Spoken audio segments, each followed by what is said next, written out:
अर्थशास्त्र एवं अर्थव्यवस्था में हमने अंतर समझ लिया था। अर्थशास्त्र धन संबंधी नियमों का संग्रह है और उन नियमों का प्रयोग करते हुए संसाधनों का नागरिकों में उचित आवंटन करना, यह अर्थव्यवस्था है। अर्थव्यवस्था किसी एक क्षेत्र विशेष की होती है, जैसे भारतीय अर्थव्यवस्था। हुँ, जिसमें विभिन्न संसाधन हमने पढ़ लिए थे। संसाधन से तात्पर्य है भूमि, पूँजी, श्रम एवं उद्यमशीलता। इनके बारे में हम समझ गए। अब हम पढ़ेंगे अर्थव्यवस्था के प्रकार। अर्थव्यवस्था के मुख्यतः 3 रूप होते हैं। अंतर संबंधों के आधार पर अर्थव्यवस्था, स्वामित्व के आधार पर अर्थव्यवस्था एवं विकास के आधार पर। अंतर संबंध से तात्पर्य है कि वह अर्थव्यवस्था कैसी है। जैसे अंतर संबंध के आधार पर अर्थव्यवस्था 2 प्रकार की होती है, ओपन एवं क्लोज़। ओ किसी भी देश की अर्थव्यवस्था क्लोज़ नहीं हो सकती, क्योंकि किसी न किसी देश की अर्थव्यवस्था कहीं न कहीं से आयात या निर्यात होता है। जहाँ आयात-निर्यात होता है, वह ओपन इकोनॉमी कहलाता है। 1991 से पहले भारतीय अर्थव्यवस्था भी ओपन ही थी, परंतु वो ओपननेस का फ़र्क था। वही है। तो इसके आधार पर अंतर संबंधों के आधार पर अर्थव्यवस्था 2 प्रकार की है, ओपन एवं क्लोज़। ओपन अर्थव्यवस्था या खुली अर्थव्यवस्था वो है जिसमें आयात-निर्यात की स्वतंत्रता हो तथा बंद अर्थव्यवस्था से तात्पर्य है आयात-निर्यात ना हो या आयात-निर्यात की मात्रा बहुत कम हो। ठीक? तो इसके बाद बात आता है स्वामित्व के आधार पर। स्वामित्व के आधार पर अर्थव्यवस्था मतलब अर्थव्यवस्था में संसाधनों का स्वामित्व किसके पास है? जो संसाधन हमने पढ़े थे पूँजी, भूमि, श्रम, उद्यमशीलता, इन सब का स्वामित्व किसके पास है? तो ये 3 प्रकार हैं। समाजवादी, पूँजीवादी एवं मिश्रित। जो हमारी भारतीय अर्थव्यवस्था मिश्रित अर्थव्यवस्था है। तो सबसे पहले हम समाजवादी। समाजवादी अर्थव्यवस्था में संसाधनों का स्वामित्व सरकार के पास होता है, किसी एक केंद्रीय संस्था के पास होता है तथा आर्थिक क्रिया संबंधी जो नियम होते, आर्थिक क्रिया से तात्पर्य उत्पादन, उपभोग, विनिमय, वितरण, इससे संबंधित जितने भी नियमों या उसका संचालन सरकार द्वारा लिया जाता है। ठीक? और इसके बाद समाजवादी अर्थव्यवस्था में जन कल्याण को देख के उत्पादन किया जाता है।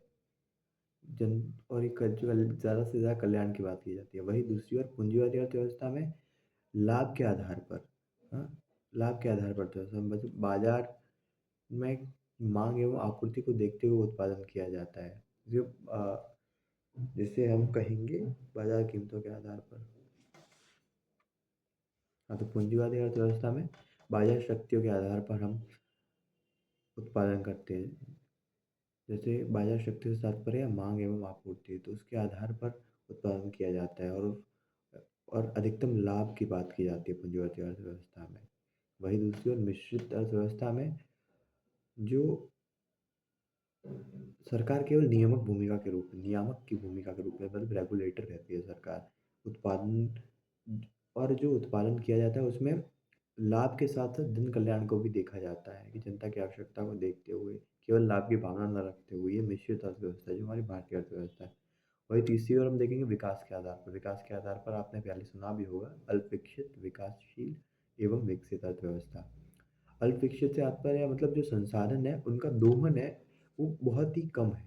जैसे संसाधन आपको पता है उन संसाधनों का दोहन बहुत कम मात्रा में हो रहा है, तो वो अल्प विकसित अर्थव्यवस्था थी। वहाँ पे प्रति व्यक्ति आय निम्न होगी। हुँ, वहाँ पे तकनीकी का अभाव होगा, आधारभूत संरचनाएँ इतनी अच्छी तरीके से नहीं होगी, आधारभूत संरचनाओं का अभाव रहेगा वहाँ पे। हाँ, और बेरोज़गारी, गरीबी जैसी स्थितियाँ अधिक होगी। ये अल्प विकसितता का उदाहरण है। वहीं दूसरी ओर विकासशील है मतलब जहाँ संसाधनों का दोहन तो शुरू हो गया लेकिन अभी भी उनमें बहुत सारी कैपेबिलिटीज़ है और बहुत सारी संभावनाएँ हैं।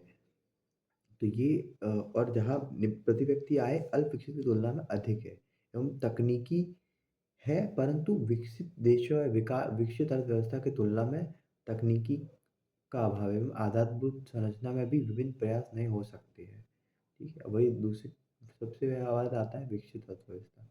विकसित अर्थव्यवस्था में संसाधनों का अधिकतम दोहन हो चुका होता है। प्रति व्यक्ति आय उच्च होती है, तकनीकी अच्छी रहती है, आधारभूत संरचनाएँ सुदृढ़ रहती है। तो यही था अर्थव्यवस्था के प्रकार। तथा हम अर्थव्यवस्था के प्रकारों को समझेंगे तो ये भी देखेंगे जो अल्पविकसित अर्थव्यवस्था रहेगी उसमें प्राथमिक क्षेत्र की भूमिका अधिक रहेगी। तो सबसे पहले ये समझ लीजिए प्राथमिक क्षेत्र क्या होते हैं? जैसे अर्थव्यवस्था में विभिन्न क्षेत्र होते हैं, प्राथमिक, द्वितीयक एवं तृतीयक। प्राथमिक क्षेत्र वो होते हैं जहाँ प्राकृतिक संसाधनों ओ के उपयोग से उत्पादन किया जाता है। प्राकृतिक मतलब उत्पादन में प्राकृतिक संसाधनों की भूमिका होती है। वहीं दूसरी द्वितीय अर्थव्यवस्था में उन्हीं को प्रयोग करते हुए विनिर्माण किया जाता है। जैसे विनिर्माण वगैरह आदि हो गई। मतलब प्राथमिक क्षेत्र के संसाधनों या प्राकृतिक संसाधनों का प्रयोग करते हुए जब वो रॉ मटेरियल को यूज़ करते हुए जब अर्थव्यवस्था में चीज़ों वस्तुओं का विनिर्माण किया जाता है, तो वह द्वितीय क्षेत्र के अंतर्गत आता है। वही होता है तृतीय क्षेत्र जो सेवा क्षेत्र होता है, जो अर्थव्यवस्था के प्राथमिक एवं द्वितीयक दोनों क्षेत्रों में सहायता प्रदान करता है। जो भारतीय अर्थव्यवस्था है, वो सीधा प्राथमिक क्षेत्र से तृतीय क्षेत्र की ओर अग्रसर हुई। इसीलिए हम अभी तक विकासशील है। विकसितता की ओर बढ़ने के लिए हमें हमारे आधारभूत संरचना विनिर्माण पर फोकस करना पड़ेगा। और जो अभी आज हम देखा भी जा रहा है आजकल के समय में, ठीक है? तो यही तक था हमारा आज का ये टॉपिक।